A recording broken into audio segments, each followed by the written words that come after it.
नमस्कार, हमारे official YouTube channel पर आपका स्वागत है। आज हम पॉलिटी से संबंधित एक बहुत महत्वपूर्ण टॉपिक है, भारत का नियंत्रक एवं महालेखा परीक्षक अर्थात कैग। कैग बहुत इंपॉर्टेंट टॉपिक है और इस टॉपिक से लगा के वनडे एग्जाम से लेके यूपी पीएससी अर्थात स्टेट सिविल सर्विसेज कमीशन तक इस टॉपिक से प्रश्न आते हैं, बार बार आते हैं, इसलिए ये टॉपिक आपका बहुत महत्वपूर्ण है। असल में कैग एक पद होता है जिसका नाम है भारत का नियंत्रक एवं महालेखा परीक्षक और कैग के जो उल्लेख है अनुच्छेद 148 से 151 तक है, लेकिन कैग की नियुक्ति का जो प्रावधान है आपका अनुच्छेद 148 में है। तो कैग की जो नियुक्ति होती है वो अनुच्छेद 148 के तहत होती है। इसकी नियुक्ति राष्ट्रपति करते हैं और राष्ट्रपति इसको शपथ दिलाते हैं। कैग जो है, जो भी हमारी भारत सरकार या राज्य सरकारें सरकारी योजनाओं में धन का खर्च करती हैं या जितनी भी पब्लिक सेक्टर की कंपनीज होती हैं, पीएसयूज कंपनी हो गई, जैसे कि एनटीपीसी कंपनी हो गई, गेल हो गई, सेल हो गई, भेल हो गई, भारत इलेक्ट्रॉनिक्स लिमिटेड हो गई, तो जितनी भी हमारी पीएसयूज या सरकारी कंपनीज हैं इनके लेखाओं अर्थात इनके अकाउंटिंग को चेक करता है कि कोई वित्तीय अनियमितता हुई है या नहीं हुई है।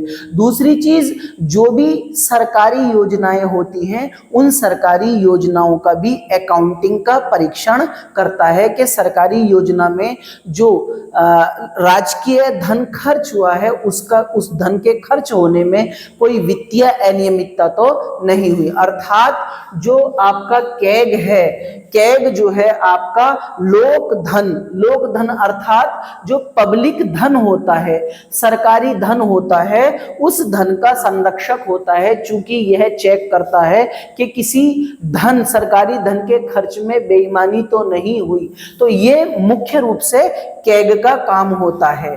कैग की नियुक्ति राष्ट्रपति करते हैं और ये भारत का सर्वोच्च लेखा संस्था अधिकारी होता है। हर राज्य का अलग एक कैग होता है और भारत सरकार अर्थात राष्ट्रीय लेवल पर एक कैग होता है।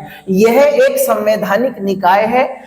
कैग जो है सांविधिक निकाय नहीं है, संवैधानिक निकाय है। संवैधानिक निकाय का मतलब यह है कि प्रारंभिक अवस्था से ही हमारे संविधान में इस पद का उल्लेख है। सांविधिक का मतलब बाद में संसद से बनाया हुआ, तो ये क्या है, सांविधिक नहीं है, संवैधानिक है। ये प्रश्न मालूम कर लिया जाता है, जो कैग पद या कैग संस्था है वो संवैधानिक है, सांविधिक है या संविधानेतर है, वो संवैधानिक संस्था है। नियुक्ति जो है इसकी अनुच्छेद 148 के तहत राष्ट्रपति द्वारा की जाती है। इसके पश्चात इसका कार्यकाल जो होता है 6 वर्ष का कार्यकाल होता है कैग का।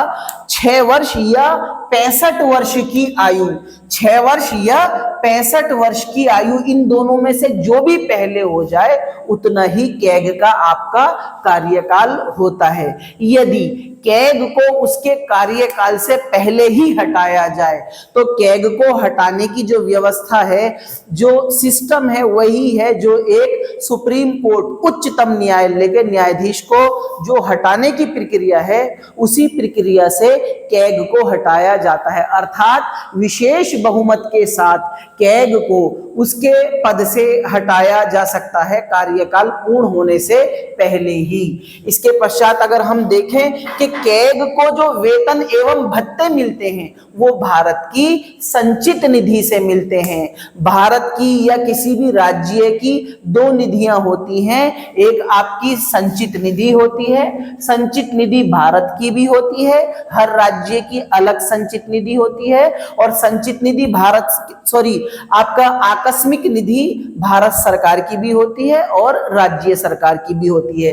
तो कैग का जो वेतन एवं भत्ते जो मिलते हैं वो भारत की संचित निधि से मिलते हैं, ना कि राज्य की संचित निधि से मिलते हैं। इसके बाद यदि हम सेवा काल के दौरान, देखिए कैग एक बहुत महत्वपूर्ण पद है, सरकार के पब्लिक लेखा अकाउंटों की जांच करता। संभावना यह बनी रहती है कि सरकार कैग को दबाव में ले, तो दबाव से मुक्त करने के लिए कैग को या स्वतंत्र रूप से ईमानदारी से काम करने के लिए यह जरूरी है कि कैग जो है सरकारों के दबाव में नहीं आए। तो कैग को सरकारों के दबाव से मुक्त करने के लिए उसके कार्यकाल के दौरान उसके वेतन एवं भत्तों को कम नहीं किया जा सकता। ध्यान रखना है, जब कोई कैग अपने पद पर बना हुआ है उसके सेवा वेतन भत्तों में कोई भी अलाभकारी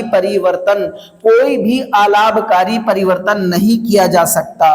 ठीक है, जब भी कोई बदलाव किया जाएगा अलाभकारी, तो वर्तमान कैग के ऊपर लागू नहीं होने का, बल्कि बाद में जो नव नियुक्त कैग होगा उस पर वो लागू होगा। इसके बाद ये क्या है, लोक धन का संरक्षक होता है, अर्थात जो सरकारी निधि होती है, संचित निधि होती है, आकस्मिक निधि होती है, उनके अकाउंट को चेक करता है। इसी वजह से कैग को अर्थात भारत के नियंत्रक एवं महालेखा परीक्षक को लोक धन का संरक्षक कहा जाता है।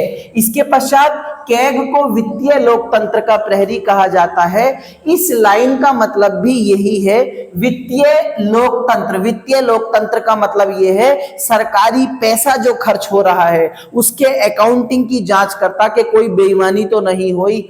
प्लस इसके साथ साथ जो गवर्नमेंट कंपनीज जो होती है, जैसे कि इंडियन ऑयल हो गई, आपकी भारत पेट्रोलियम हो गई, आपकी national thermal power corporation limited हो गई, ओएनजीसी हो गई, ऑर्गेनाइजेशन ऑफ नेचुरल गैस, आपकी जो भी आपकी सरकारी कंपनी हो उसके लेखाओं का परीक्षण करता है। इसलिए कैग वित्तीय लोकतंत्र का प्रहरी भी कहा जाता है। और यहां तक कि भीमराव अंबेडकर साहब ने तो इसको भारत के सबसे महत्वपूर्ण पदों में से एक महत्वपूर्ण पद बताया था। भीमराव अंबेडकर साहब ने कहा था कैग सबसे ज्यादा महत्वपूर्ण पद है। कैग अपनी वार्षिक रिपोर्ट देता है, जो भारत सरकार के अकाउंटिंग की जो सालाना रिपोर्ट जो होती है, प्रतिवेदन जो होता है, वो कैग अपनी राष्ट्रपति को सालाना रिपोर्ट सौंपता है। राष्ट्रपति उस रिपोर्ट को लोकसभा के अध्यक्ष को सौंप देते हैं। लोकसभा का अध्यक्ष उस रिपोर्ट को लोक लेखा समिति को सौंप देता है।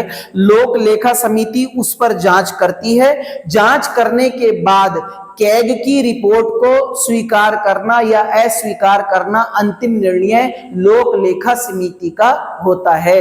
अर्थात कैग की जो रिपोर्ट है वो सरकार के लिए बाध्यकारी नहीं होती। सरकार कैग की रिपोर्ट को मान भी सकती है और ना भी मान सकती। फाइनल मोहर जो लगाती है कैग की रिपोर्ट पर वो लोक लेखा समिति लगाती है। लोक लेखा समिति में कितने सदस्य होते हैं आपके? 22 सदस्य होते हैं, 15 लोकसभा से और 7 जो हैं राज्य सभा से सदस्य होते हैं। तो कैग की कैग अपनी रिपोर्ट किसको देता है? राष्ट्रपति को देता है। राष्ट्रपति किसको देता है? लोकसभा के अध्यक्ष को देता है, लोकसभा के चेयरमैन को देता है अपनी रिपोर्ट। लोकसभा का चेयरमैन इस रिपोर्ट को लोक लेखा समिति को सौंप देता। लोक लेखा समिति फाइनल मोहर लगाती है कि कैग की रिपोर्ट सही है या नहीं। इसलिए कैग की रिपोर्ट सरकार के लिए बाध्यकारी नहीं होती।